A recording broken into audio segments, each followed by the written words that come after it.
ఎందుకు అత్తయ్య ఇప్పుడు ఇది? ఇదే ప్రశ్న మా అత్తయ్యను కూడా అడిగాను. ఆవిడ బాధ్యత అంది, నేను ప్రేమ అంటున్నాను. అత్తయ్య ఇప్పటి వరకు నవ్వడం నాకు, నవ్వించడం ఆయనకి తెలుసమ్మా. ఎప్పటికీ ఏడవడం నేర్పించడని నాకు మాటియమ్మా.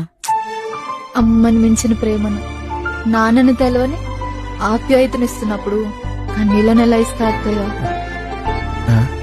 మా పూజ, మా బట్టల వరకు వాషింగ్ మిషన్ లేకమ్మా, చేత్తో ఉతుకు.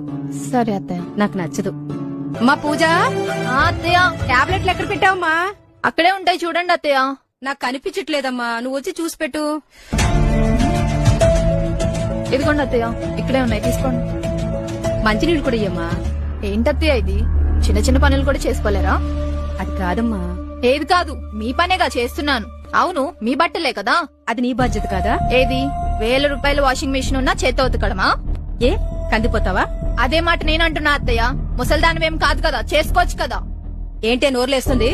పిచ్చి పిచ్చిగా ఉందా? అత్తయ్య మర్యాదగా మాట్లాడండి. ఏంటే నువ్వేమైనా ఎలిజబెత్ రాణివా? మైసూర్ ప్యాలెస్ లో పుట్టావా? మీలా అయితే అద్దె కొంపులో పెరగలేదు. ఈ సంబంధం వద్దని ముందే చెప్పాను. మా వాళ్ళు వింటేగా. మీ మొఖాలకి నేనే ఎక్కువ. అబ్బబ్బబ్బా, దిగొచ్చిందమ్మా మహారాణి. పిచ్చి పిచ్చిగా మాట్లాడకండి అత్తయ్య. మాట్లాడతానే. ఏం